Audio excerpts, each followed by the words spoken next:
Assalamualaikum warahmatullahi wabarakatuh. Teman-teman apa kabar? Semoga semuanya dalam kondisi sehat walafiat. Senang sekali narasi bisa hadir dengan catatan Najwa spesial.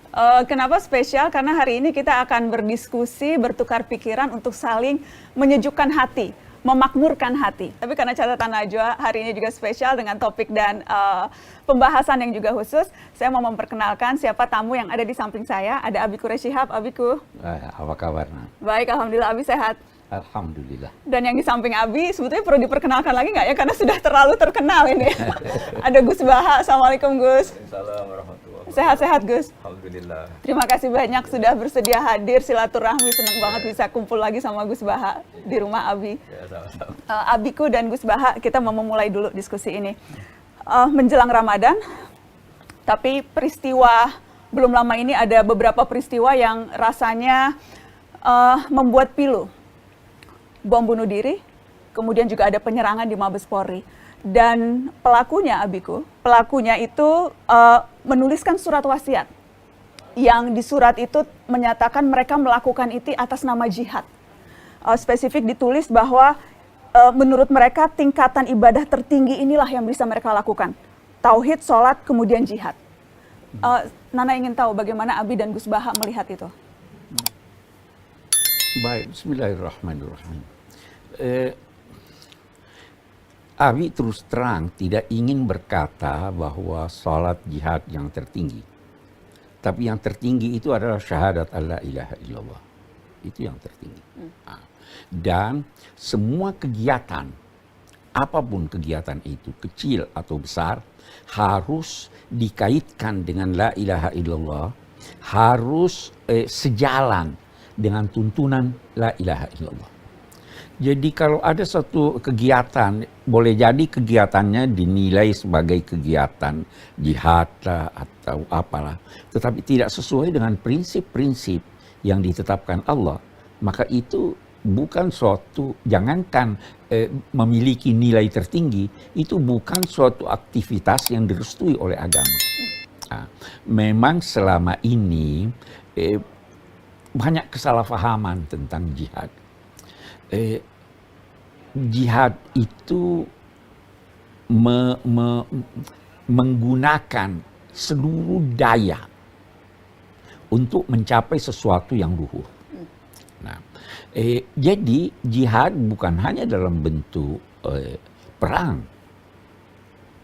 Bahkan kalau kita buka ayat-ayat Al-Quran, kita akan menemukan bahwa sejak Nabi di Mekah, itu sudah ada perintah jihad. Wajahidhum bihi jihadan kabira. Itu di surat Al-Furqan. Itu turun sebelum Nabi hijrah. Berjihadlah melawan para pendurhaka. Dengan jihad yang besar, berjihad dengan nilai-nilai Al-Quran. Jadi jihad dengan Al-Quran. Jihad dengan wajahidhum bihi jihadan kabira. Bukan dengan pedang. Bukan dengan pedang. Tidak pernah upaya untuk meyakinkan orang tentang kebenaran agama itu dapat meyakinkan dengan kekerasan. Nah, jadi kalaupun mau berkata ada salat, ada jihad yang dimaksud dengan jihad yang besar itu dalam bahasa Al-Quran, juga nanti dalam bahasa hadis, adalah jihad melawan gejolak nafsu, ingin membalas dan sebagainya dan sebagainya. Okay. Karena itu mereka yang melakukan bom bunuh diri sebenarnya salah langkah. Mestinya mereka itu berjihad dengan menampilkan nilai-nilai ajaran agama, menunjukkan kehebatan ajaran agama ini sehingga mereka masuk Islam. Kalau dia non-muslim, atau sehingga mereka itu yang masih kurang beraktivitas yang baik, lebih baik aktivitasnya. Itu kira-kira yang Abi ingin katakan ya. Pemahaman jihad yang keliru ini, Gus Baha, itu bagaimana menurut Gus Baha? Karena kemudian ini begitu mudah penafsiran dan pemahaman keliru ini dimanipulasi, dimanfaatkan justru untuk berbuat hal-hal yang melenceng. Bismillahirrahmanirrahim. Sebagaimana yang dikatakan Pak Gures, wajahidum bihi jihatan kabira. Kita misalnya meliti Quran ya, karena ini bidang yang kita tekuni. Termasuk saat tadi pagi juga sedang ngajar di Baitul Quran di Habib Ali. Logika tadi yang dikatakan Pak Quraisy bahwa dengan logika yang baik, perilaku yang baik, juga tutur kata yang baik, diharapkan orang tertarik pada Islam. Saya beri contoh. Dulu ketika orang-orang Mekah masih menyembah Lata, Uzza, Hubal, itu Quran menjelaskan satu logika dan mereka ditantang untuk berlogika sampai istilahnya pakai kata aro'aitum. Coba tolong sampaikan ke kami, kata Allah, matad'una min dunillah, Tuhan-Tuhan yang kalian sembah itu Lata, Uzza dan seterusnya. Aruni madza khalaqu minal ardi am lahum syirkun fis samawati. Cobalah kalau jadi Tuhan dia kira-kira yang punya prestasi lah. Misalnya pernah bikin langit, bumi atau apa. Masa jadi Tuhan tanpa prestasi.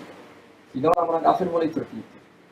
Saya masih ingat ketika dulu baca tulisan membumikan Al-Quran milik Pak Quraisy. Sifat pertama dikenalkan Allah itu Bismi Rabbikal ladzi khalaq. Ya kira-kira dikira-kira lah kalau ngaku Tuhan itu yang punya prestasi khalaqa menciptakan. Sehingga Allah ngendikannya jelas sekali. Aruni madza khalaqu minal ard am lahum syirkun fis samawati. Sehingga terus ada definisi akal yang membuka pikiran mereka betapa bodohnya kita nyembah Lata, Uzza, Hubal, dan Manat dan seterusnya atau menyembah makhluk yang lain. Nah, jihad dengan Quran ya kira-kira dengan cara seperti itu. Itu juga bagus sekali ini.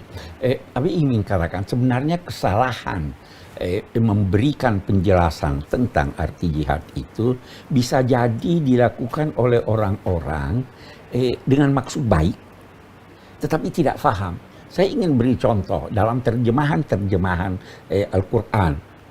Dulu, sekarang alhamdulillah sebagian sudah diubah. Itu ada jahidu bi amwalikum wa anfusikum. Berjihadlah dengan harta kamu dan anfusikum diartikan jiwa kamu. Padahal seharusnya Totalitas kamu. totalitas. Dengan hartamu, dengan pikiranmu, dengan tenagamu. Kan kita tidak bisa terlepas dari ini. Dengan waktumu, dengan tempat. Ketika jiwa seolah-olah jadi kita perlu mengorbankan jiwa untuk perlu mencapai mengorbankan jihad. jiwa. Padahal itu, boleh jadi itu dulu digunakan ketika kita dalam perang melawan penjajah. Tetapi setelah itu selesai, itu sebabnya Abi ingin tambahkan begini. Orang yang melakukan bunuh diri itu untuk mematikan orang lain, itu bertentangan dengan ajaran agama. Kenapa? Karena yang dibunuh itu orang yang wajar dibunuh, yang melanggar ketentuan-ketentuan. Ini apa yang dia langgar? Orang di gereja ngapain? Islam biarkan dia, membolehkan dia untuk berada di sana untuk menyembah Allah. Tidak ada yang dilanggar. Begitu juga ke kantor-kantor polisi Iya. dan sebagainya sama sekali. Oke, Biku.